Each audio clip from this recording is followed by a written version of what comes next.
Ndugu mtazamaji, niliye mbele yako naitwa Mwalimu Cuthbert William Ziku, ni mwalimu wa neno la Mungu. Lakini pia mpendwa mtazamaji, mimi by professional ni mwalimu pia wa umeme wa majumbani na viwandani. Lakini kwa neema ya Mungu amenipa kipawa cha kumtumikia yeye kwa njia ya kufundisha, lakini pia kuhubiri maeneo mbalimbali. Kama unavyonifuatilia, kama wewe ni mfuatiliaji kwenye YouTube, nina channel yangu ya YouTube, unaweza kusearch pale Mwalimu Cuthbert Ziku kwenye YouTube channel, utaweza kunipata pale vilivyo live kabisa. Niko mbele yako siku ya leo kukuletea habari njema kabisa za kuvuka mwaka na Bwana, vuka mwaka na Bwana. Na mpendwa mtazamaji, kabla hatujaendelea, wacha tumshukuru Mungu, then tuweze kuendelea na neno la leo ambalo litaweza kukusaidia kwa mwaka 2026. Na tuombe. Baba, katika jina la Yesu Kristo wa Nazareti, ninakushukuru kwa neema yako ya pekee. Asante kwa sababu ya kibali, uweza, mamlaka yako Mungu utendayo kazi ndani yetu. Asante kwa kutupa kibali cha kuona mwaka 2026. Hii ni neema yako tu, si kwamba tulistahili, si kwamba tumekutenda mema, hapana, bali ni neema na upendo wako Mungu uliokuwa kati yetu. Na kwa sababu hiyo, kwa ajili ya mtazamaji huyu, kwa sababu ya msikilizaji huyu, Mungu naomba neema yako pia ikawe pamoja naye, ili wakati atakapoenda kufuatilia somo hili, atakapoendelea kujifunza na kupokea kutoka kwako Mungu, mkono wako wa kuume kwa pamoja naye, ukamshike, ukimwezesha. Pengine yamkini kuna changamoto kadha wa kadha ambazo alikuwa anazipitia kipindi kilichopita, lakini Mungu anapoingia msimu mpya ama mwaka mpya wa 2026, ukamsaidia na kumvusha katika kila kikwazo. Nami nakemea na kunyamazisha kila nguvu za giza, mapepo yaliyoshikilia maisha na hatima ya msikilizaji huyu, ya mtazamaji huyu. Achia tangu sasa, na achilia damu ya Yesu ya maisha yako, na achilia damu ya Yesu kwenye kila jambo ulifanyalo. Neema ya Mungu ikawe juu yako, ikakuvushe na kukutoa. Jeshi la malaika wa vita Mikaeli na jeshi lake wakaingia hapo kati ya vita ulio nayo, wakakusaidia kuvusha katika jina la Yesu Kristo. Mungu li haisante kwa sababu wewe ni mwaminifu na utaenda kuwa pamoja nao. Utaenda kutuwezesha mmoja kwa kadiri ya nguvu itendayo kazi ndani yetu. Nikiomba haya nikiamini Mungu atakuwa nasi sote. Anza nasi Bwana, maliza pamoja nasi na pamoja na kila mmoja ambaye anatutazama sasa. Ni katika jina lako Yesu Kristo uliye Bwana na Mwokozi wetu. Amen. Mpendwa mtazamaji, kama nilivyosema, ninakuletea somo zuri kabisa linalosema vuka mwaka na Bwana. Tuko wa mwaka wa 2023 mpendwa mtazamaji. Tumetoka mwaka 25, tumeshaingia mwaka 2026. Nataka uvuke na Bwana, uvuke na cha kwako. Cha kwako sikiaje 25, tuende nacho 26. Bwana Yesu asifiwe mpendwa mtazamaji. Sasa kabla sijaendelea na hili somo la vuka mwaka na Bwana, nikupe utangulizi kidogo tu. Tunasema hivi kwamba unapoingia msimu mpya au unapoingia mwaka mpya, usipokuwa na mawazo mapya ama usipokuwa na mtizamo mpya, ni sawa kuwa na ule mwaka uliopita. Maana bado wewe tumekuacha mwaka jana, mwaka wa 25, lakini 26 kwa kweli hatuko pamoja na wewe. Kama tu mitizamo yako, akili yako, mawazo yako kama vile ambavyo yalikuwa mwanzo. Kwa hiyo usipokuwa na mabadiliko ya kiakili, usipokuwa na mabadiliko ya kimawazo na kuwa na mtizamo mpya, manake kwamba hatuko pamoja mwaka 2026. Wewe tumekuacha mwaka 2025. Na tafsiri yake kwamba tuko pamoja kimwili 26, lakini kiroho na kimafanikio tumekuacha mwaka 2025. Lakini kama ukawa na mabadiliko katika mtizamo, katika mawazo, katika fikra na katika kutenda na kuweka mikakati, manake wewe tuko pamoja mwaka 2026. Kwa sababu hiyo, Wagalatia, mpendwa mtazamaji, kitabu kile cha Wagalatia sura ya 4 mstari wa kwanza, Biblia inasema mrithi wakati wote awapo mtoto hana tofauti na mtumwa, angawa ni bwana wa yote. Angawa bwana wote. Kumbuka, kwa sababu wewe ni mrithi lakini ni mtoto, kwa sababu bado kuna mambo ya kitoto uko nayo. Tunapokuwa tunaingia msimu mpya, alafu wewe bado kuna mawazo mapya, maana nini? Maana wewe tumekuacha, tafsiri wewe bado ni mtoto. Kila tunapoenda msimu mwingine, yeye hana mawazo mapya. Yeye anajua tumehama hapa, tumeingia hapa, tumetoka hapa, tumeingia, lakini hajui kama tumeingia msimu mpya. Watoto wadogo tumesherehekea siku za mwaka mpya, wengine wanafanya mitoko mbalimbali, outing, enjoyment, Lakini mtoto pala anajua mwenza kwenye siku zinaenda, hana jipya. Lakini kwa sisi ambao sasa ni watu wazima, tunajua tumeingia msimu mpya na kuna mambo mapya ambayo inabidi tuyafanye. Kwa hiyo neno la Mungu linasema mrithi wakati wote awapo mtoto hana tofauti na mtumwa. Kwa hiyo wewe unapokuwa hakutengenezi mabadiliko, huna mitazamo mipya, tafsiri yako wewe hauna tofauti na mtoto ambaye kila siku ya alimradi kumekucha, alimradi amelala, alimradi amekula, lakini hawazi kuhusu kesho, hana mawazo, hana mtazamo mpya. Hadi atakapokuwa mtu mzima atakuwa na mawazo mapya ya kujenga kesho yake. Kwa hiyo mpendwa mtazamaji, haya ni maneno ambayo yanaweza kusaidia unapoingia mwaka mpya kuwa na mtizamo mpya, lakini usikubali kuwa na mambo ya kitoto. Ina maana kwamba kama mwaka 2025 ulikuwa na kakiburi, ulikuwa na kaumbea, ulikuwa na mambo fulani ambayo yalikuwa ni kweli ni kikwazo mbele za watu, lakini mbele za Mungu, maana mwaka 2026 inabidi uyaache. Lakini kama uko tabia za 2025 bado umeingia nazo 2026, maana tafsiri yake wewe kimwili tuko na 26, lakini kiroho tumekuacha 2025. Na kwa sababu hiyo matendo yako lazima yaweze kubadilika, matendo yako lazima yawe mapya. Jifunze kubadilika, usikaze kiburi kwamba mimi ndo wa hivi siku zote. Kama ulikuwa mlevi uache ulevi, kama ulikuwa mzinzi uache uzinzi, kama ulikuwa na kiburi uache kiburi, kama ulikuwa mvivu uache uvivu, kama ulikuwa na tabia vya uvivu acha. Hiyo tafsiri yake kwamba wewe tuko pamoja 2026. Kwa hiyo Mungu anatamani ubadilike. Mungu anatamani uvuke mwaka na Bwana. Mungu anatamani mambo yaliyokwama mwaka jana, mwaka huu yasikwame na ukapate kufanikiwa. Kwa sababu ukisoma vizuri kabisa kile kitabu cha Mithali ile sura ya 16 mstari wa kwanza anasema hivi, maandalio ya moyo ni ya mwanadamu. Maandalio ya moyo ni ya mwanadamu. Kwa hiyo mpendwa mtazamaji, unahitaji kujiandaa unapoingia msimu mpya. Na wakati tupo mwaka 25 mwishoni, kuna mambo ilibidi uwe umeshaandaa kwa ajili ya kutekeleza unapoanza mwaka mpya wa 2026. Kwa kama mpendwa mtazamaji bado kuna mambo hujayaandaa ya mwaka, mikakati ama mipangilio ya mwaka 2026, maana wewe pia bado kiroho tumekuacha 2025, maana hatuko pamoja na wewe. Maana wewe bado uko unatekeleza ya mwaka jana ambayo tumeshaingia msimu mpya. Kwa sababu hiyo Mungu anakukumbusha siku ya leo ya kwamba maandalio ya moyo ni ya mwanadamu. Kwa hiyo kuna mambo ambayo inabidi uyaandae, mipango inabidi uyaandae, ili unapopokea 2026 uwe umesha kuwa na utekelezaji wa hiyo mikakati, uanze kutekeleza hiyo mipango ambayo umeipanga wakati ulipokuwa tunakaribia kuingia mwaka mpya wa 2026. Lakini jawabu la haya yote Mungu anasema kutoka kwake. Ni sawa na neno la Mungu. Mpendwa mtazamaji, usipokuwa na mipangilio kadha wa kadha kwenye maisha yako, kuna changamoto kwa kweli ambazo hazitoweza kuisha kwenye maisha yako.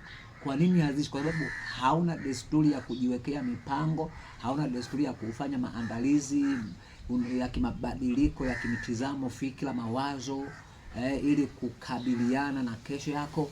Kwa hiyo uwe na kama huna hiyo desturi, huna hiyo tabia, uwe na uhakika kwamba kuna changamoto ambazo kwenye maisha yako, ama ni kwenye ndoa yako, ama kazini kwako, ama kwenye biashara yako, hazitoisha. Kwani kwa sababu huna jipya, kila siku wewe mtaratibu wako ni ule ule.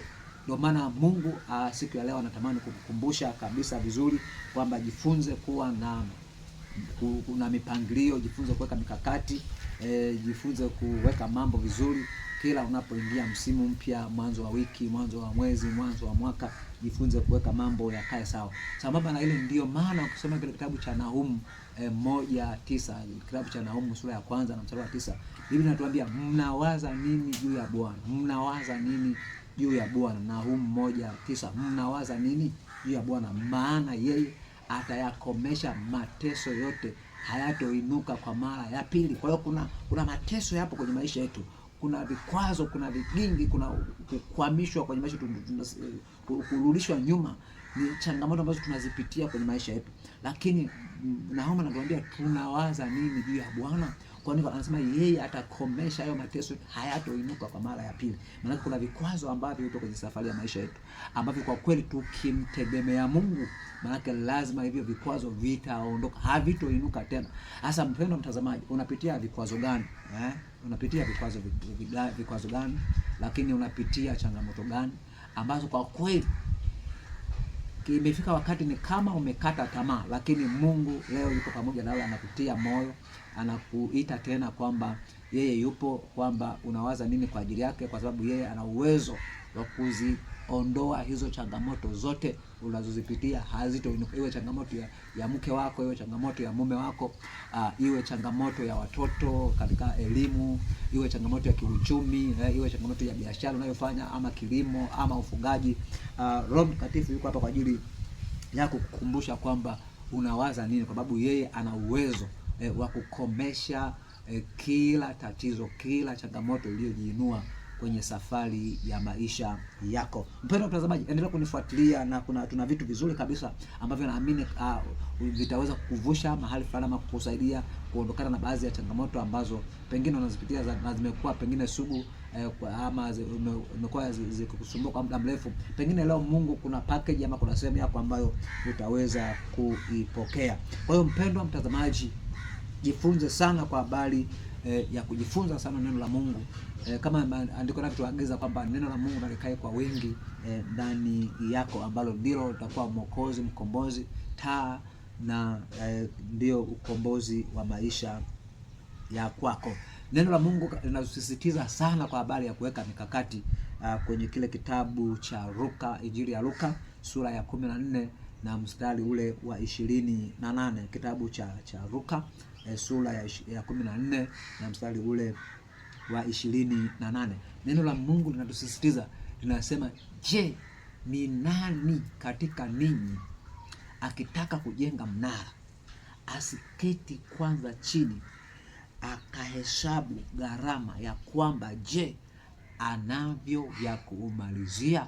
Yale ni neno jema sana. Kusoma kitabu cha Luka 14:28 linajaribu kutukumbusha kwamba kumbe tunahitaji kufanya tathmini, sio tu kupanga mipango, lakini tuna tabia ya kufanya tathmini. Tunapanga mipango na kufanya tathmini ya hiyo mipango, kuona wapi tumekwama, kwa nini tulikwama. Unajifanyia tathmini binafsi.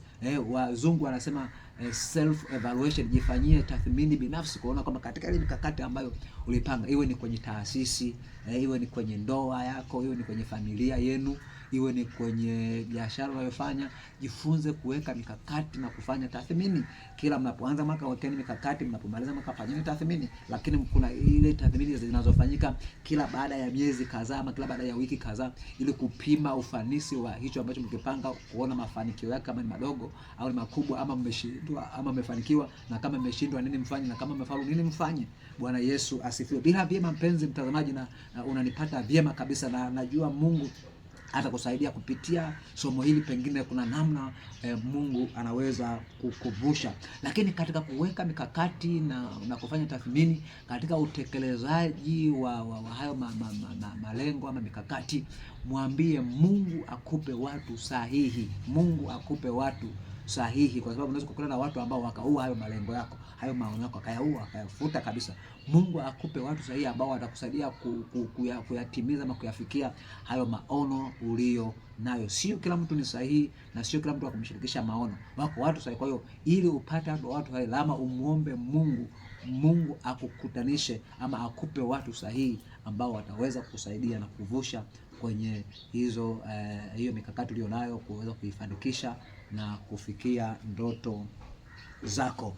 Mpendwa mtazamaji, kama unavyoendelea kunisikiliza, bila shaka unanipata vizuri kabisa mahali ulipo unaponitazama. Yamkini uko peke yako, ama kuna familia, ama kuna marafiki. Bila shaka unaendelea kunipata vizuri kabisa. Sasa umesema somo letu linasema vuka mwaka na Bwana. Vuka mwaka na Bwana. Tunapoingia 2026, lazima uvuke mwaka kwa kishindo, lazima uvuke mwaka kwa shangwe, kwa vibe. Usivuke mwaka umeumizwa. Kama umeumizwa, sahau yale maumivu ulio nayo, kwa sababu Bwana haangalia yale maumivu, bali Bwana anaangalia moyo. Bwana aliangalia neno lake ndani yako apate kulitimiza.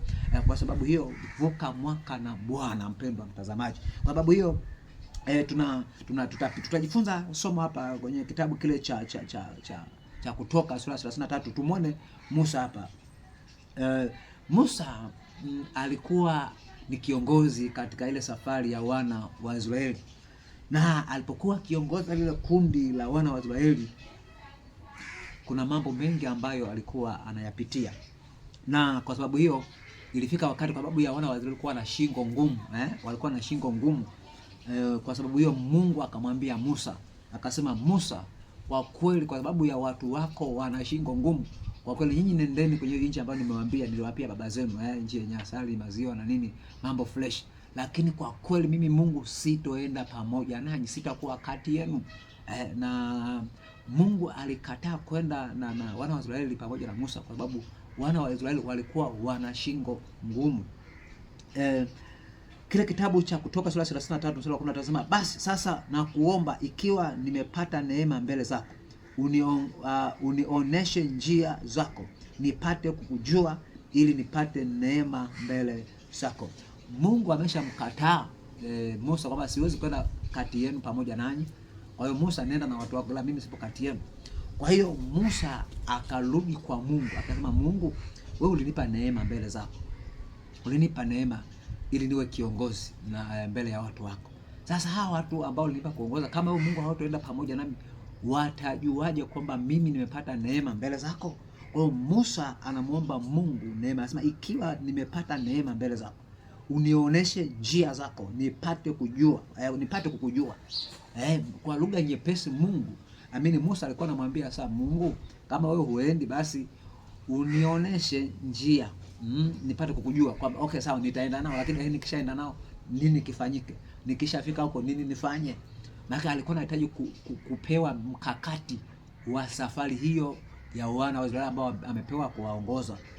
Alikuwa naomba apewe mkakati kwamba ndio nikishaondoka nao alafu. Kwa hiyo Musa alikuwa anamuomba Mungu amuoneshe njia, apate kumjua kwamba hata akiwa kule apate kujua kwamba bado Mungu pamoja na maelekezo ya kimungu kabisa. Kwa hiyo Musa alikuwa anamuomba Mungu kwamba ikiwa nimepata neema unioneshe, nipate kujua, ili nipate neema mbele zako Mungu li hai. Mstari wa 14 kwenye ile kitabu cha Kutoka 33 mstari wa 14, Mungu anakuja kusema, akasema, uso wangu mimi Mungu utakwenda pamoja nawe, nami nitakupa raha. Mungu akamjibu. Kwa hiyo Mungu akalisikia maombi ya Musa, akasema, Musa, haina shida kwamba uso wangu utakwenda pamoja nawe, na kwa sababu uso wangu utakwenda pamoja nawe, nami nitakupa raha. Mpendwa mtazamaji, unapoingia mwaka 2026, unapovuka namna hii, umevuka kushinda, tumeshaanza mwaka wa 2026, Mungu akupe raha kama Mungu alivyomwambia Musa, uso wangu utakwenda pamoja nawe, nami nitakupa raha. Na mimi ni maombi yangu kwako mpendwa mtazamaji, mwaka 2026 uvuke na Bwana, uingie na Bwana. Hata kama ulikuwa hujaanza changamoto na Bwana, lakini kuanzia leo bado nafasi ipo. Tengeneza na Bwana, Bwana awe pamoja nawe katika safari ya maisha yako ya mwaka 2026, ili Bwana akupe raha kama alivyomwambia Musa. Hata hakika kuvuka mwaka na Bwana kuna raha nyingi, kuna burudani nyingi. Hautokuwa na kiu ya mambo mbalimbali ya anasa za dunia. Hiyo kiu ya mambo ya duniani hautokuwa nayo. Hiyo njaa ya mambo ya kidunia hautokuwa nayo.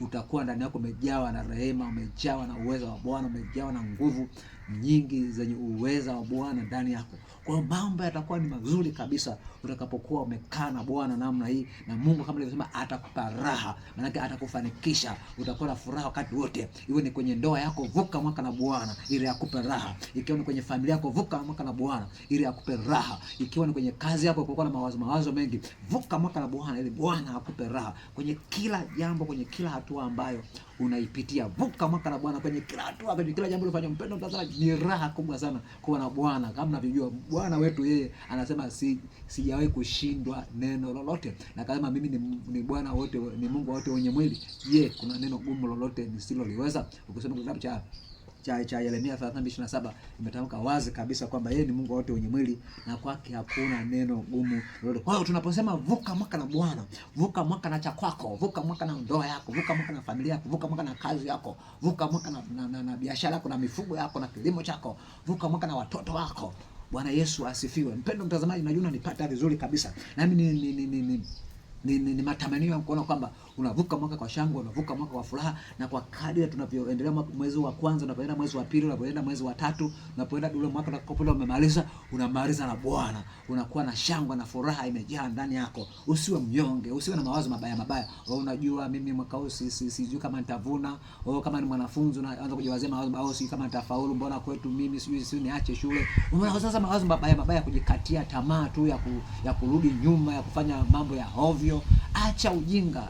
Bwana yuko pamoja na mtegemee Bwana, maana ndio nguvu zako. Pasipo Bwana sisi hatuwezi neno lolote. Kwa hiyo Mungu anakushauri asubuhi ya leo na siku ya leo, anatamani umrudie yeye kama ulikuwa hujamrudia yeye, kama kwa hujapata muda wa kutengeneza mahusiano mazuri na Mungu wako. Mungu anakutengeneza mahusiano mazuri ili akufanikishe, ili akupe raha. Kumbuka Musa alitengeneza mahusiano mazuri, ndio maana Mungu akamwambia, uso wangu mimi Mungu utakwenda pamoja nawe, nitakupa raha. Hakuna kuumwa, hakuna changamoto za magonjwa, hakuna sio kutukana, sio kuonewa, changamoto hazitokukuta. Sababu nini? Uso wa Mungu uko pamoja nawe, kama Mungu alivyomwambia Musa.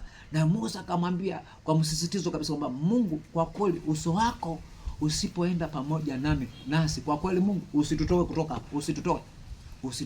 hapa. Na Mungu alishawaapia kwamba uso wangu utakwenda pamoja. Lakini huku mwanzoni, kumbuka, alisema sitoenda pamoja naye kwa sababu ya shingo ngumu. Kwa hiyo wanadamu tuna shingo ngumu. Wanadamu kwa kweli tuna mioyo migumu ya kuelewa, tuna mioyo migumu ya kusikia. Neno la Mungu linahubiriwa lakini hatutaki kulipokea. Injili zinahubiriwa kila kona lakini hatutaki kusikia. Tunaona kama ni kupoteza muda. Hizo ndizo shingo ngumu, kwa sababu ya kiburi chetu, kwa sababu ya jeuri yetu, kwa sababu ya ubishi wetu. Ndio maana Mungu anaamua kututelekeza. Ndio maana Mungu anaamua kutuacha tupitie haya magonjwa, tupitie hizo changamoto, dhiki mbalimbali, mateso, maumivu, kwa sababu tumemkataa. Tumemkataa. Na kwa sababu Mungu anasema tumemkataa yeye, na sisi na yeye atatukataa tusio watu kutoka kwake. Kwa sababu hiyo, mpendwa mtazamaji ambaye unanitazama sasa, ninakushauri na kuhusi, kama bado hujatengeneza maisha yako vizuri na Kristo, basi ni wakati mzuri kabisa ambao unaweza kutengeneza maisha yako na Kristo, mahusiano mazuri. Mkaribie yeye, mtumikie, soma neno, fanya maombi, ili Mungu akupe raha kama alivyomwambia Musa, nitakupa raha. Mpendwa mtazamaji, sikiliza nikwambie, unapoingia mwaka mpya, badilisha mtizamo wako, lakini acha kuamini watu wabaya. Usiwaamini sana watu, watu ni wabaya tu. Na Mungu anasema hakuna mkamilifu duniani. Mkamilifu ni mmoja tu, Baba.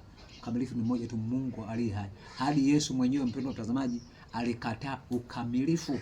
Mkamilifu ni Mungu mwenyewe. Kwa hiyo unapoingia msimu mpya mwaka 26, mpendwa mtazamaji, napenda kukushauri kwamba acha kuamini watu, kuamini wanadamu, kuamini watumishi. Usiwaamini sana watumishi wa Mungu, kwa sababu nao ni wanadamu.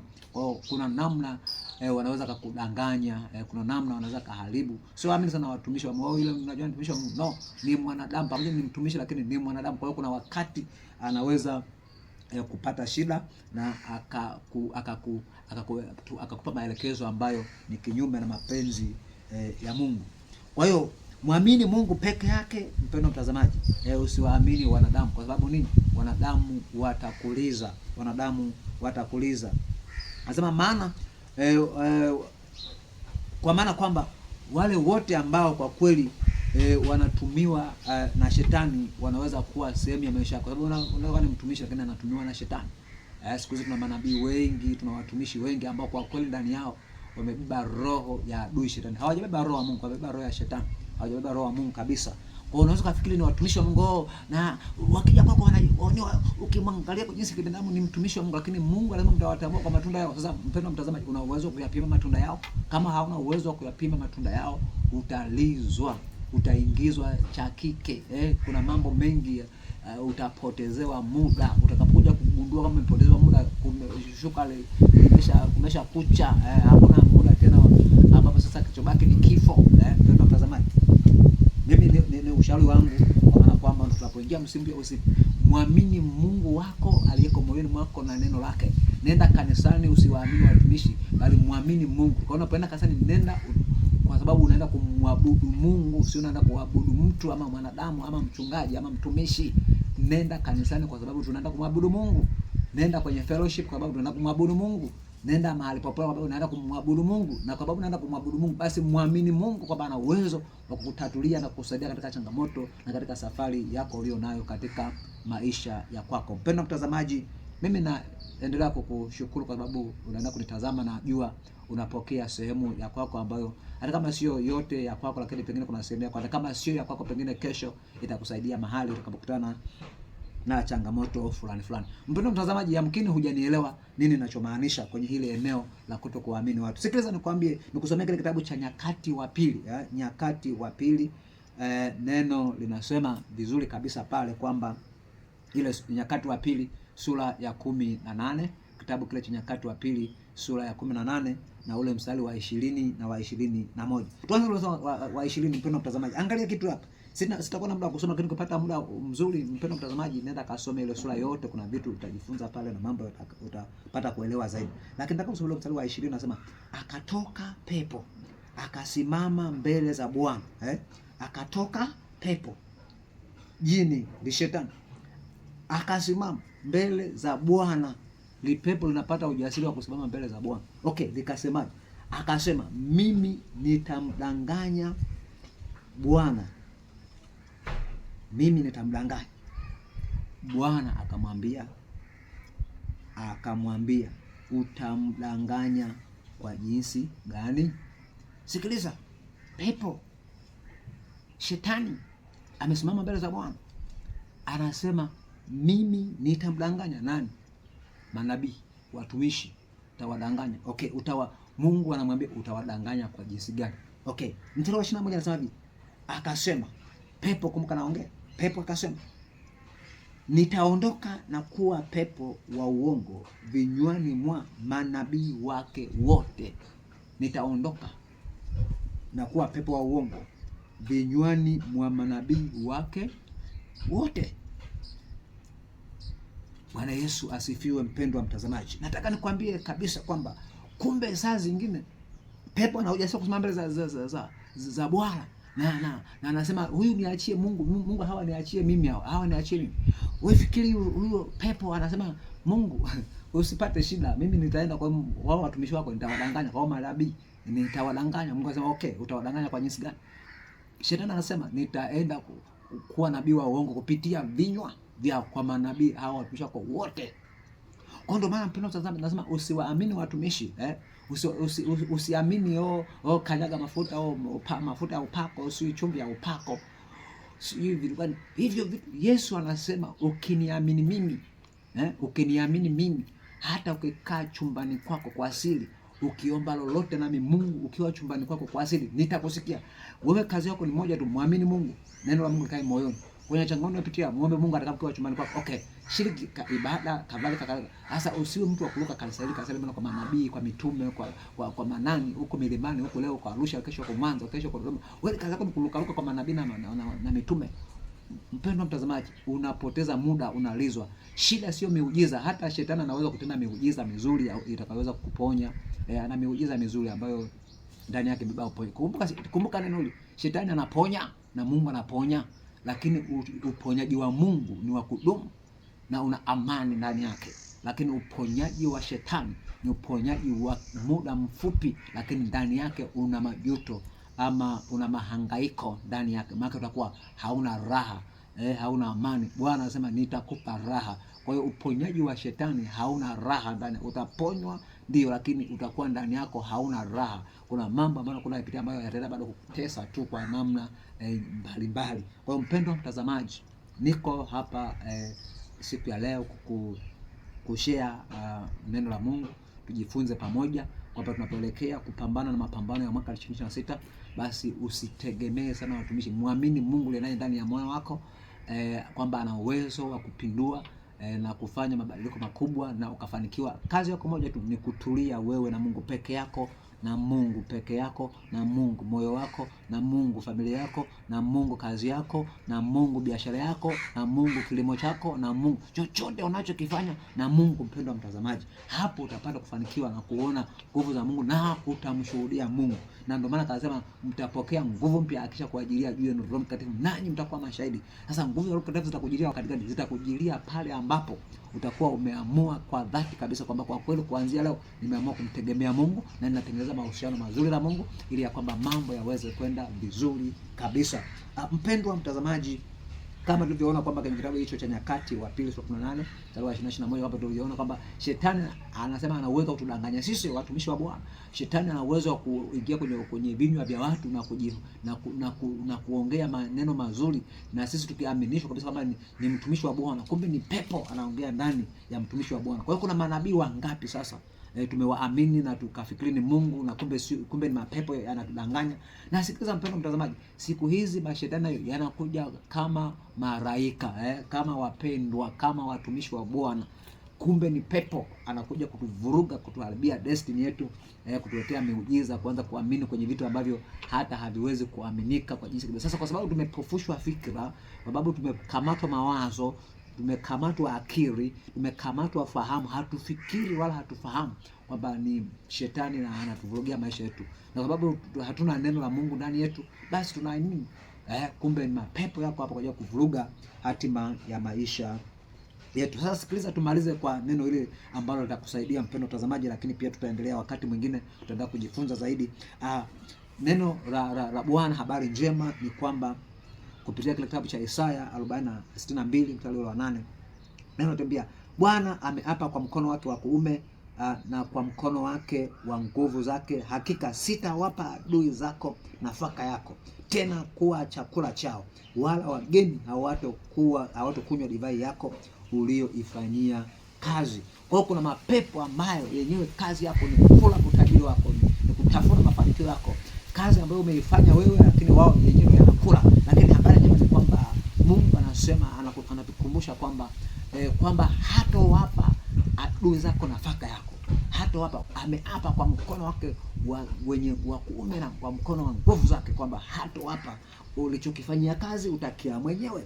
Kama umefanya kazi ya kulima, basi hicho kilimo utakapovuna unakula mwenyewe. Atakayevuna ndiye atakayekula, aliyelima ndiye atakayevuna. Bwana Yesu asifiwe mpendwa mtazamaji. Sasa ni vitu vingi umeibiwa kwenye maisha yako. Mashetani yamevuruga uchumi wako, mapepo, miungu, mizimu yako, waganga. Mpendwa mtazamaji, umetegemea sana waganga wa kienyeji, umetoa sadaka nyingi mwaka 2025. Mwaka unaoisha na pengine si mwaka unaoisha, pengine na miaka mingi umetoa sadaka nyingi kwa waganga kienyeji. Kumbe kwa wanatafuna ulichokivuna, wanatafuna mavuno yako, na wewe bila kujijua umepeleka sadaka ngapi kwa waganga kienyeji. Ukiamini utapona, lakini hujapona. Ukaenda kwa mganga wa 3, wa 6, wa 10, lakini bado hujapona, na wewe bado akili haifunguki kwamba hapa ninalizwa uchumi wangu, mavuno yangu, na watajirisha watu wengine. Umeenda kwa mitume na manabii wangapi, wamekuuliza vingapi? Na bado akili haifunguki tu. Mapepo yanakutesa, miungu, tuweza mizimu zimekamata familia yenu, maisha yenu, na wewe bado hujui. Pamoja na kwamba umeokoka, lakini bado kuna magonjwa hayaishi kwenye familia yako. Pamoja na kwamba umeokoka na unaenda kanisani kila siku, lakini kuna changamoto haziishi. Unafikiri kwa nini mpendwa mtazamaji? Kuna namna bado kuna vitu havijakaa sawa kwenye maisha yako.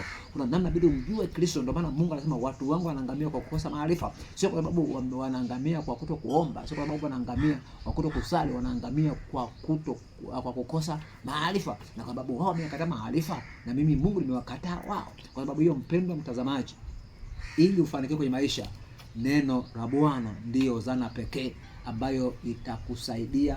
Neno la Bwana ndiyo nuru, neno la Bwana ndiyo upanga, neno la Bwana ni moto, neno la Bwana ni chepeo, neno la Bwana ni kila kitu katika safari ya maisha yako, ili upate kufanikiwa, ili upate kushinda. Mpendwa mtazamaji, ninapenda kukushukuru kwa sababu umekuwa pamoja nami tangu mwanzo tumeanza kipindi hichi na hata sasa tunapoenda kuhitimisha, na niende kukushukuru kwa kuwa mvumilivu. Lakini pia mpendwa mtazamaji, nikwambie mambo machache. Maisha ya Ukristo ni magumu kama utakuwa unamtumikia Mungu kwa kimazoea, lakini kama utaamua kumwamini Mungu na kumtumikia pasipo kuangalia watu wengine wanasema nini juu yako, hiyo vita itakayoanzishwa juu yako, usipoangalia hayo, wewe muangalie Mungu peke yako, utaufurahia utumishi wa Mungu ndani yako na utapata kufanikiwa mpendwa mtazamaji. na tutapata wasaa wa kuomba, lakini wakati mwingine ukienda kutusikia utaanza kufuatia kwenye link yetu ambayo tutaanza kuiachilia link ya YouTube kwenye page yangu ya YouTube, au utaenda kufuatilia kipengele cha maombi. Hapa tutahitimisha kwenye sehemu ya neno, lakini tutaendelea kwenye sehemu ya maombi. Na kwenye sehemu ya maombi, mojawapo ya agenda ambazo tutakuwa nazo kwenye maombi ni kuvunja kila madhabahu ambazo zimeshikilia hatima yako, aidha kwenye biashara yako ama kwenye kazi, kwenye ndoa, juu ya watoto, elimu, uzao, mafanikio. Kuna madhabahu za wakuu wa giza, kuna wakuu wa giza wa anga, wakuu wa giza wa ardhi, kuna hizo madhabahu zina makuhani wa hizo madhabahu, kuna nguvu, silaha. Kwa kuna madhabahu ambazo kwa kweli zinashikilia maisha yako. Ndio maana uko hivyo ulivyo. Unapambana, hujui kwa nini inatokea. Kumbe kuna madhabahu zipo zinashikilia hayo maisha yako, watoto wako. Unalalamika kila siku, watoto wangu sio hivi, mara kilikwenda wanataka shule wanaacha. Kuna madhabahu zipo zinawashikilia, kwa sababu ni vile hujajua. Shughulikia madhabahu. Na hapa tulikuwa na maombi ya kuvunja kila ngome, kila madhabahu zinazoshikilia sehemu ya maisha yetu, kukwamisha kusudi, kukwamisha hatima. Wengine wamechukuliwa nyota zao, wengine wamechukuliwa nafsi zao, na kwa sababu hiyo tutapata wasaa kuomba. Kwa hiyo mpendwa mtazamaji, tutaendelea kuleta link nyingine kupitia channel yetu hii ya YouTube, na utaenda kusikiliza maombi, na ukienda kufuatana nasi utajifunza vingi, na pengine Mungu anaweza kukumbusha katika changamoto ambazo pengine unazipitia. Na kwa sababu hiyo, mpendwa mtazamaji, kama nilivyosema pale awali, unaweza kwenda kutufuatilia kupitia channel yetu ya YouTube kwa jina la Mwalimu Cuthbert Nziku, lakini huduma yetu inaitwa The Light of Jesus and the Glorification Ministry. Kwa hiyo ukisearch pale kwenye YouTube mwalimu, kwa ile neno mwalimu kwa kifupi, utaandika utagonga nukta pale, alafu utaandika Cuthbert Nziku. Utakutana pale na mafundisho mbalimbali yatakayoweza kusaidia kuvusha kwenye maeneo mbalimbali. Ila kwenye logo, kwenye ile profile, utakutana profile ya logo ya The Light of Jesus, The Glorification Ministry, huduma ya mng'ao na utukufu wa Kristo katika maisha yako. Na kazi mojawapo ya huduma hii ambayo tunaendelea nayo ni kuhakikisha kwamba watu wanakuwa na macho zaidi ya macho ya kawaida, kuhakikisha watu nuru ya Kristo na waangazia na waweze kuona zaidi ya macho ya kawaida ambavyo wanaweza kuona. Mungu akubariki sana mpendwa mtazamaji. Mungu akubariki wewe na familia yako, akubariki kazi ya mikono yako, akazidi kukufanikisha kwenye kila hatua unayoiendea, kwenye kila jambo lifanyalo. Mungu akapata kufanikisha kwa utukufu wa jina lake. Na kwa sababu hiyo tumshukuru Mungu. Baba, katika jina la Yesu Kristo wa Nazareti, ninakushukuru kwa neema yako, na kushukuru kwa sababu ya mapenzi yako yaliyo mema katikati ya maisha yetu. Asante kwa sababu neno hili tangu mwanzo ule tumeanza hata mwisho tunapoenda kuhitimisha, Mungu umeendelea kutubariki kwa neno lako zuri kabisa. Mungu, kwa ajili ya mpendwa mtazamaji yule, ninaomba neema yako ikawe juu yake. Yamkini kuna vikwazo na vizuizi vya mapepo, vizuizi vya wakuu wa giza, wengine wanashikiliwa na mizimu, nguvu za giza. Nami namuombea mtazamaji yule, namuombea msikilizaji yule, namuombea yeye na familia yake, namuombea yeye na kazi zake, watoto wake, kwenye masomo, kwenye elimu. Ninatuma damu ya Yesu ipite sasa kwenye kila eneo. Damu ya Yesu ipite, ikaondoe kila vikwazo, kila vizuizi. Yamkini wengine wanapitia changamoto za magonjwa kwenye familia yao, yamkini wengine wanapitia changamoto za kiuchumi kwenye maisha yao, lakini wengine wanapitia changamoto za migogoro mbalimbali kwenye maisha yao, wengine migogoro ya ardhi, wengine migogoro ya nyumba, wengine migogoro ya kadha wa kadha. Mungu, ninatuma damu yako Yesu ipite juu yao, kila mapepo walioachiliwa kuvuruga maisha yao ninatosha sasa kwa damu ya Yesu. Damu ya Yesu ipite kwenye kila mipaka ya familia yao, ikaondoe kila vikwazo kwa jina la Yesu Kristo. Moto wa Yesu upite juu ya kila mapepo wakuu wa giza, kila mapepo yaliyoachiliwa, kila maadui ambao wanashikilia hatima zao. Mungu, sawa sawa neno la Zaburi ya 35, nenda kapigana nao na wanapigana na familia ile, teta na familia ile, pigana nao, wafedheshe njia zao, zikawe giza na utelezi kwa jina la Yesu Kristo wa Nazareti. Neema yako Kristo Yesu ikawe pamoja na watoto wako, ikawe pamoja na kila moja.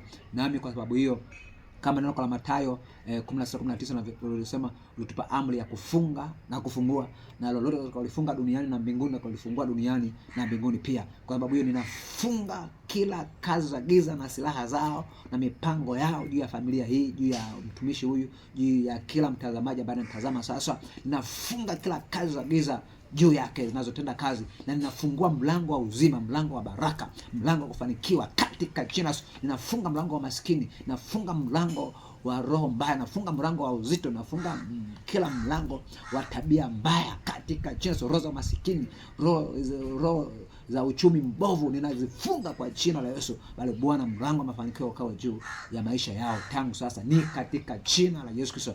Nami ninazikanyaga kila nguvu za giza, ninazikanyaga kila silaha, napindua na kubatilisha kila agenda za mapepo juu ya familia, juu ya mtazamaji yule, juu ya msikilizaji yule, juu ya maisha yake na familia yake, juu ya watoto wake, hata kama hajaoa hata hajaolewa. Mungu neema yake kaenda kumpigania ili akaendelee kuishi na kufikia kusudi lile ambalo Mungu umekusudia katikati ya maisha yake. Nikiomba haya yote na yale ambayo hata sijaweza kuomba Mungu, lakini wajua mahitaji ya watoto wako wanaosikiliza na wanaotazama na hata wale ambao wanasikiliza, nenda kakutana nao, kawasaidie na kuwawezesha, ni kwa utukufu wa jina lako, ni katika jina la Mungu Baba na Mwana na Roho Mtakatifu.